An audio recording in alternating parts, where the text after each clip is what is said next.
कह रहा है एक चतुर्भुज ABCD के विकर्ण परस्पर बिंदु O पर इस प्रकार प्रतिच्छेद करते हैं कि AO बटा BO बराबर CO बटा DO।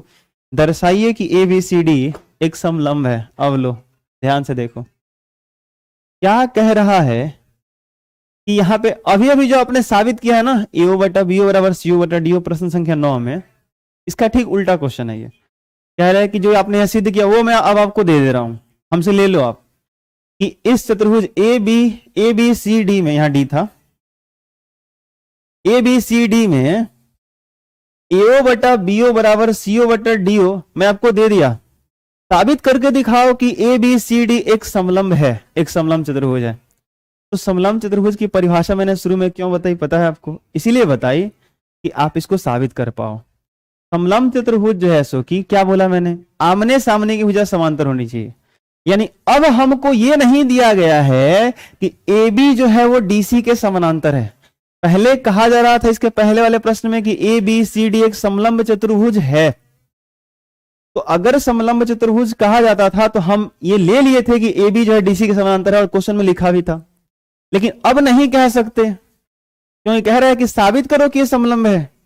समलंब कह नहीं रहा, कह रहा साबित करो कि ये समलंब है।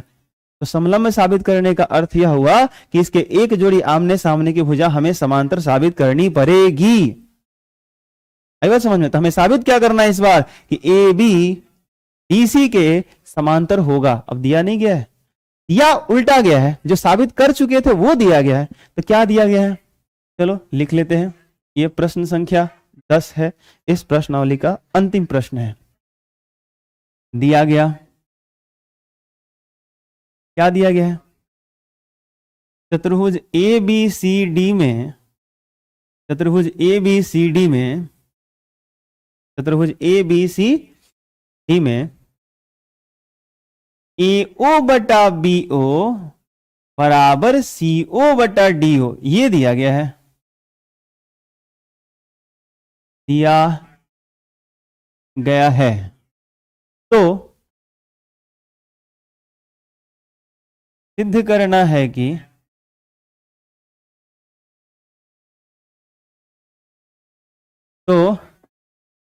सिद्ध करना है कि चतुर्भुज ABCD एक समलंब है। और ABCD समलंब है अर्थात साबित क्या करना है, AB समानांतर DC। यहां पर अगर आपने ये साबित कर दिया कि AB समानांतर DC है, अगर AB समानांतर DC हमने साबित कर दिया तो क्या हो जाएगा बताइए, क्या हो जाएगा, ABCD एक समलंब चतुर्भुज हो जाएगा। यही करना है हमें। आगे बढ़ते हैं। यहां भी रचना की जरूरत पड़ेगी थोड़े से स्टूडेंट्स। रचना क्या, तो रचना क्या करना पड़ेगा कि वही AB समांतर NO खींचा, वही देखो कंस्ट्रक्शन वही रह गया, कंस्ट्रक्शन मैंने ज्यादा चेंज नहीं किया। AB के पैरेलल मैंने ये खींचा, AB DC के पैरेलल नहीं है, बस मैंने किया क्या, AB जैसे भी था उसके पैरेलल मैंने NO खींचा, बस सिर्फ इसके समानांतर खींचा। ठीक है, इतना से काम हो जाएगा, अब कुछ नहीं करना। प्रमाण, चलो सिद्ध करना शुरू करते हैं। सबसे पहले लेते हैं त्रिभुज ADB में, क्या लेते हैं, त्रिभुज ADB में। ठीक है, ADB में लेने से क्या फायदा है, ADB में क्या है भाई, NO जो है वो पैरेलल है AB के, NO जो है वो AB के पैरेलल है। क्यों, क्योंकि ये तो हमने खुद खींचा है ना, खुद कंस्ट्रक्शन किया है रचना से। अच्छा एक और बात आपके दिमाग में आ रहा होगा, सर हमको कैसे पता चलेगा कि ये रचना ऐसा ही करना है। देखिए पहली चीज तो ये अभ्यास होनी चाहिए, एक बार सीख लो फिर अगली बार से आप खुद कर सकते हो। दूसरी बात यह है कि आपको ऐसे पता नहीं चलेगा बिना पढ़े समझे, और कंस्ट्रक्शन वही कर सकते हैं, रचना हम वही खींच सकते हैं अपने मन से भी अगर करना है तो, जो पॉसिबल है, जो संभव है। जो असंभव होगा वो कंस्ट्रक्शन नहीं करना है। आई बात समझ? तो करते करते सीखते सीखते अभ्यास हो जाएगा। तो कंस्ट्रक्शन यहाँ पे ये हो गया कंस्ट्रक्शन से। अच्छा, अगर इस त्रिभुज में एक भुजा के समानांतर आपने खींचा है तो बाकी दो भुजाएं समान अनुपात में बटेंगी, यानी आप लिख सकते हो, इसलिए थेल्स प्रमेय से,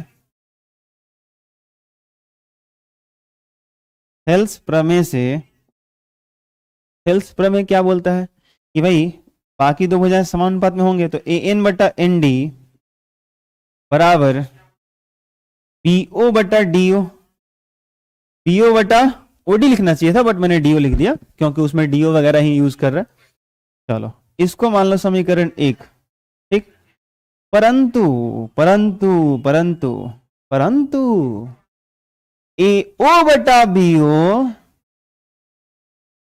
एओ बटा बीओ बराबर सीओ बटा डीओ, सीओ बटा डीओ। गलत हो गया, गलत हो गया, गलत हो गया, नहीं नहीं नहीं नहीं, अरे ये तो आपने साबित किया ना थेल्स प्रमेय से, एओ बटा बीओ बराबर सीओ बटा डीओ, ये दिया गया है, इस बार ये दिया गया है, तो इसको मान लो समीकरण 2। अब समीकरण 1 और 2 में आपको कॉमन क्या दिख रहा है, ध्यान से देखो, समीकरण 1 और 2 में कुछ कॉमन दिख रहा है आपको? सर नहीं दिख रहा है, यहां सर बीओ बटा डीओ है, बीओ बटा डीओ कहीं दिख नहीं रहा है, तो क्या उपाय है? उपाय है, इसको समीकरण 2 नहीं मानते हैं। देखिए थोड़ा सा इसको अरेंज कर लेते हैं, कैसे? एओ यहां है, रहने देते हैं, सीओ को उठा के नीचे लेके चले आते हैं, आ सकता है, आ जाएगा सर। पीओ यहां ऊपर लेके जा सकते हैं, यहां आ गया, और डीओ जहां पे उसको वहीं रहने देते हैं, रहने दीजिए। अब इसको समीकरण 2 मानिए। अब देखिए तो 1 और 2 में कुछ दिख रहा है क्या? हाँ सर अब दिख रहा है, बीओ बटा डीओ, बीओ बटा डीओ, बस जो दिया गया था उसी को अरेंज करना था, कहानी खत्म। चलो तो समीकरण 1 और 2 से, समीकरण 1 और 2 से, समीकरण 1 और 2 से क्या भैया, क्या भैया, समीकरण 1 और 2 से क्या होने वाला है?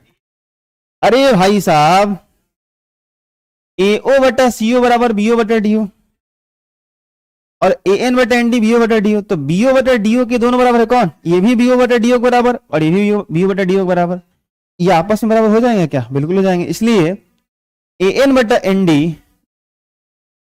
ए एन बटा एन डी बराबर होगा एओ बटा सीओ के, एओ बटा सीओ के, और इसका बहुत काम आने वाला है, ध्यान से देखिए। अब ए एन बटा एन डी बराबर एओ बटा सीओ, देखो ध्यान से, ए एन बटा एन डी बराबर एओ बटा सीओ, क्या साबित हो गया? इतना बटा इतना बराबर इतना बटा इतना।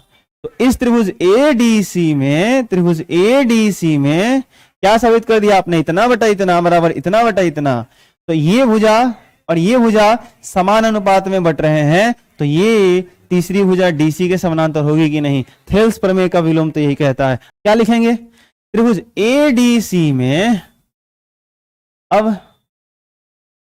त्रिभुज एडीसी में आपने क्या साबित कर दिया? आपने साबित कर दिया ए एन बटा एन डी बराबर एओ बटा सीओ, ए एन बटा एन डी बराबर एओ बटा सीओ, यानी समान अनुपात में है। तो दो भुजाएं जब समान अनुपात में बांट रही है तो बांटने वाला तीसरी भुजा के समांतर होता है, इसलिए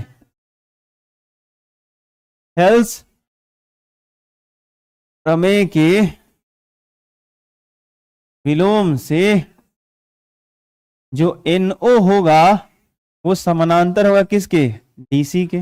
अच्छा तो सर NO ना समानांतर हुआ DC के, हमको तो साबित करना था भाई कि AB समानांतर होगा DC के।